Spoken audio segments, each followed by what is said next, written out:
This is Sway. Sway. Sway. Sway. In the morning. In the morning. In the morning. Shake that fire. Wake your fuck ass up. Measurement of a person is when things don't go right, how you act. You know, I tell my kids I want them to be better than me, make better decisions. You know, I'm a walking mistake since I retired, trying to figure out what's my calling. You know, basketball is easy. You know, life is hard. No one's perfect. I live in a big glass house, so I can't throw no stones. But what I can do is understand that glass house I live in. Gotta be real careful. That's a clip from a new documentary called Mr. Chibbs, starring an NBA, starring a playground legend, NBA All-Star, first team All-American, second team All-American in ABC. The list goes on and on.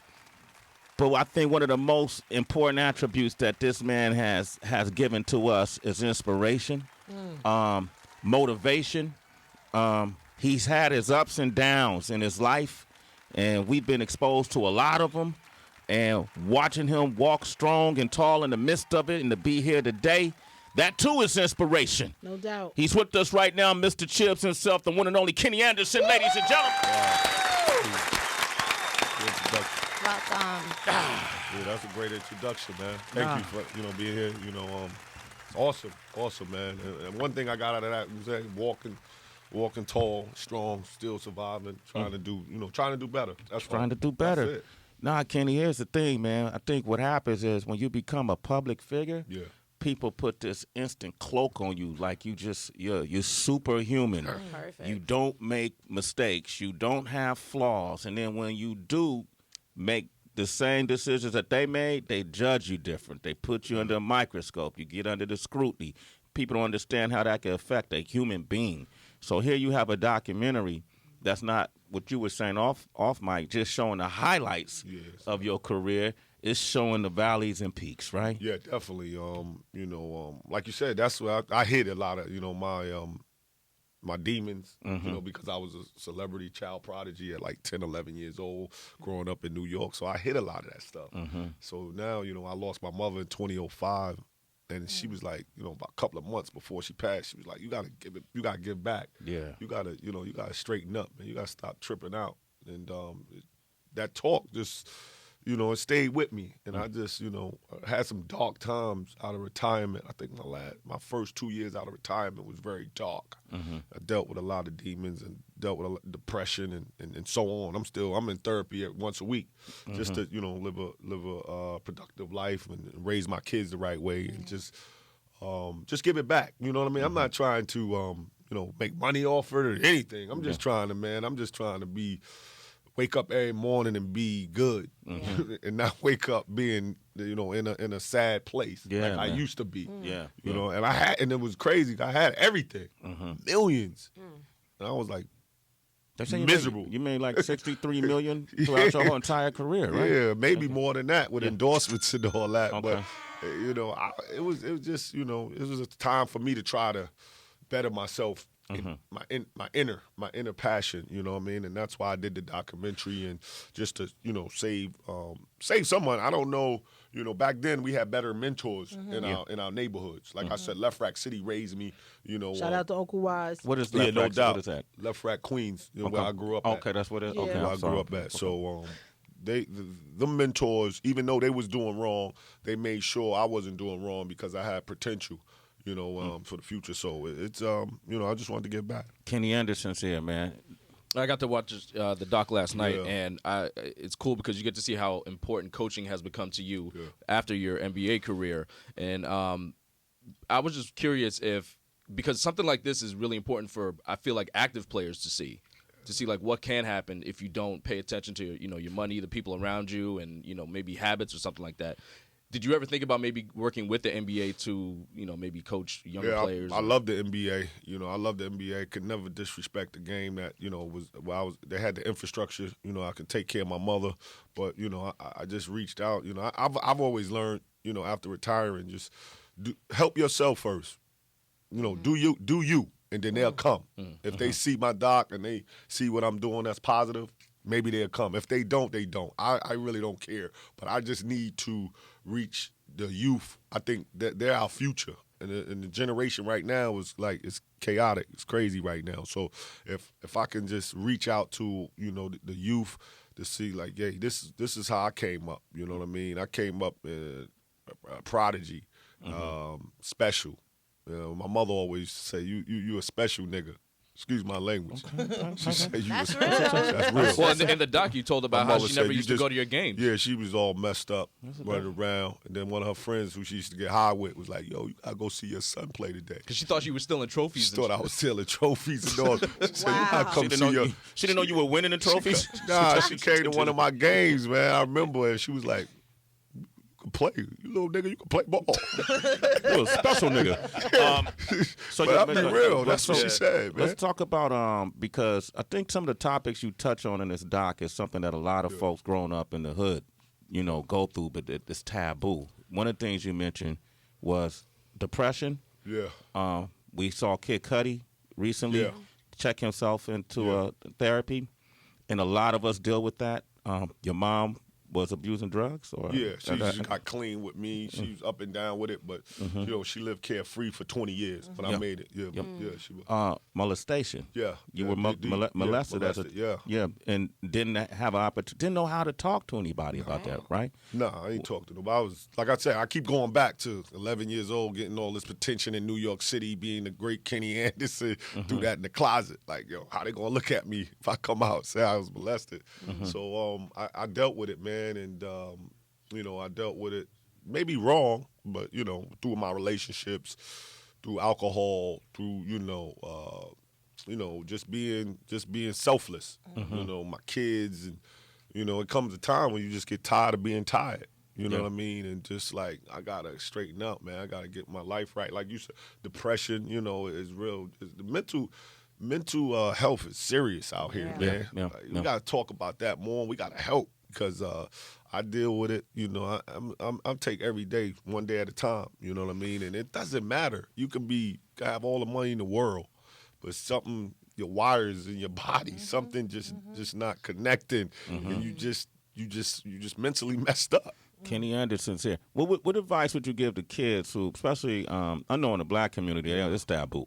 Oh, All right, absolutely. every community. Yeah. What advice would you give to a kid who's being molested based on in retrospect? That's why I'm coming out. You got to talk to somebody. You got to talk. You got to let you did nothing wrong. You did nothing wrong, first of all. So the adult or whoever's doing it make you feel like you doing wrong. You know, you got to go get help, man. I was famous. Imagine the kids that's not famous, jumping off bridges, going to drugs, doing all type of things. So I use my popularity to hide it. You know what I mean? So, but it's kids out there that don't have to talk to or nothing. And so the popularity made me special. You know, with all the insecurities I was dealing with, basketball, when I stepped in that world, it was like, that's the man right there. Yeah. So I felt the different ways, and then that goes through, 8 kids, 4 baby mamas. You know, it's a cycle. You know what I'm saying? Like, I'm macho, I'm doing this, I'm doing that. So it just snowball effect if you don't get no help. So the big thing about it is you got to get help. You can't do it by yourself. I tried to do it for 30-something years. The only reason I came out is probably because I'm doing a documentary. Okay, so this is the first time you're really talking about it. No, about 4 years ago. About 4 years but ago. I wouldn't have came out, honestly. I was, my wife was like, you're going to do a documentary, you should be honest and help somebody. So I waited about a month. Then I said, you know what, I'll do it. But I was kind of nervous. Nah, man, we appreciate you. That make you a hero, bro. Out of all the things you've accomplished, man, this might be at the top of the list, man, because you're going to help a lot of kids deal with this, man. That's my word right there. I appreciate you, Kenny. Hang out with us, man. No Mr. doubt. Chibbs is screening this Saturday at 9:45 p.m. at the SVA Theater. If you're in the tri-state area, that's 333 West 23rd Street, New York, New York. That's the SVA Theater. Hey, man, if they want to find more information, it's a website or something? Yeah, definitely. MrChibs.com. Go to my Okay. website. We got T-shirts, and I'm gonna send y'all some T-shirts up here. I'm an XL, man. Kenny. You see, I'm a tank, XL, baby. I'm a tank. I'm gonna send know you some what? stuff. You a what? You go to MrChibs.com. You can follow everything. On the doc. It's like he said, it's about to drop Saturday, so I'm excited.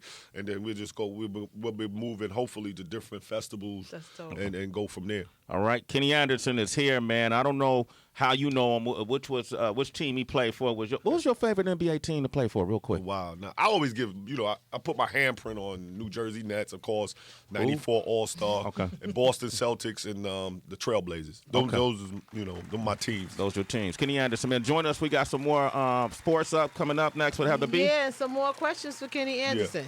Shade 4-5. Sway in the morning, Shade 4-5. We got Mr. Chibbs here. Kenny Anderson is here, man. New documentary is going to be playing at the SVA Theater this Saturday at 9:45 p.m. Go to MrChibs.com for more information. You'll see it in a bunch of film festivals, and it's a very honest documentary, man. As you hearing, Kenny is sharing with us things that you don't normally hear from people of his stature, and and I know folks appreciate it because we got people on the line right now. We got an anonymous caller. What's up? Good morning. How you doing? Hey, Anonymous. Yeah, how y'all doing this morning, man? Doing okay, man. What would you like to say? I wanted to talk to him, man, because I find it very interesting that,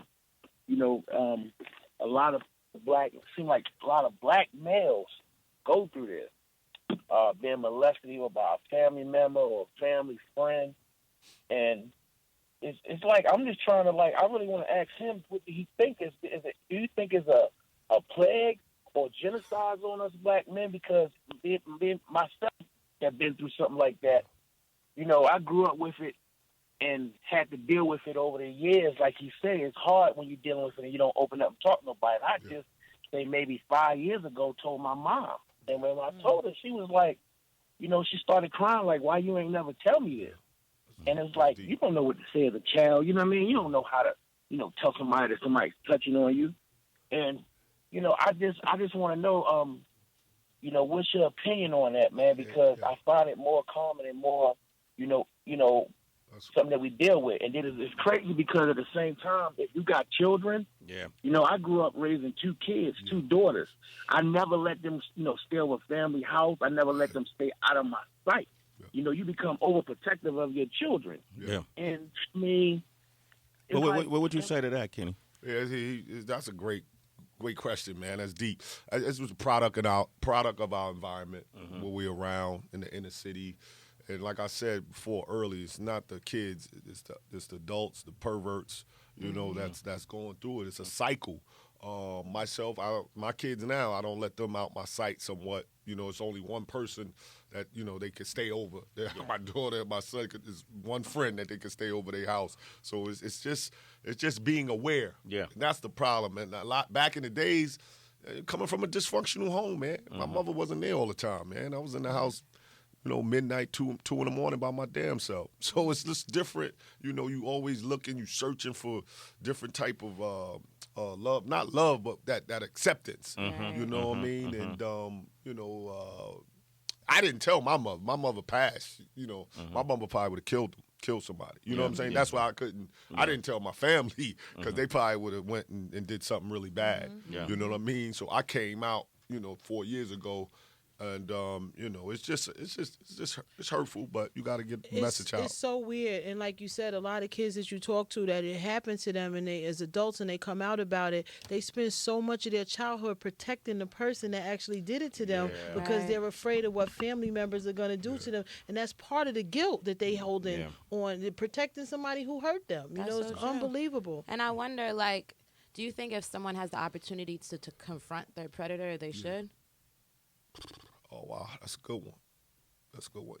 Yeah, but, being an adult, the adult usually going to manipulate and know how to get around it and manipulate the kid. So it's a little different. Yeah. So I just think you got to talk to I'm still dealing with it. I go to therapy once a week. So, I'm just, once you come out, you just can't go and chill.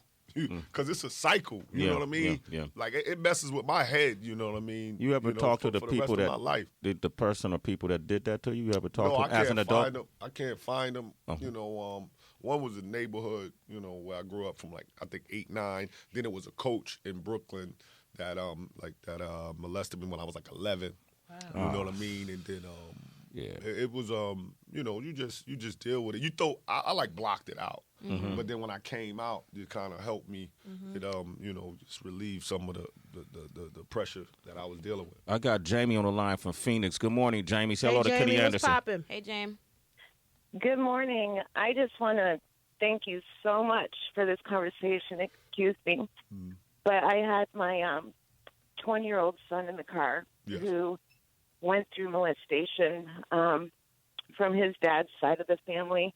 Yeah. And he's never talked about it, and I've tried to get him counseling for years, and to have him hear you speak about it and him realize he's not alone as a young black man that's gone through this. It was a huge eye-opener for him this morning, and so I thank you so much for sharing that. Thank you, Jamie. Thank you. See, that's just one, man. Yeah, that's one person. I feel good this morning. Yeah. I'm good. Yeah, you're good. I'm good. You This morning. Because it's just a catch. Just one. Yeah. You know, he was holding that in. I did, you know, at the Children's Center in Portland, I went, advocated. They, you know, they had a fundraiser.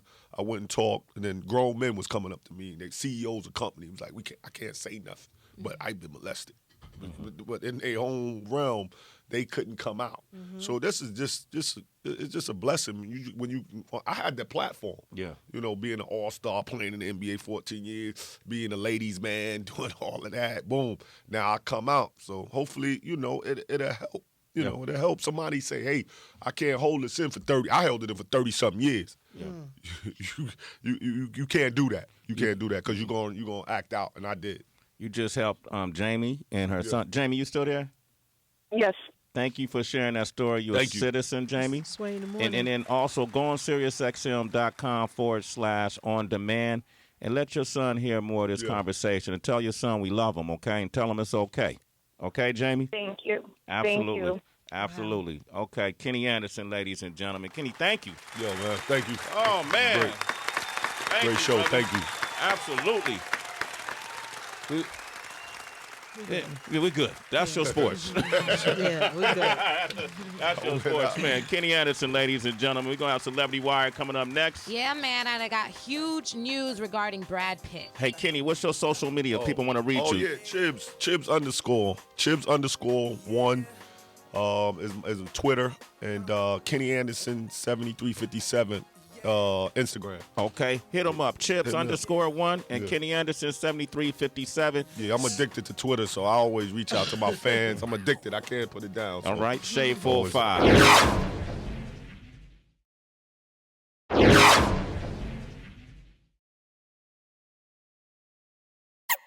Kilo.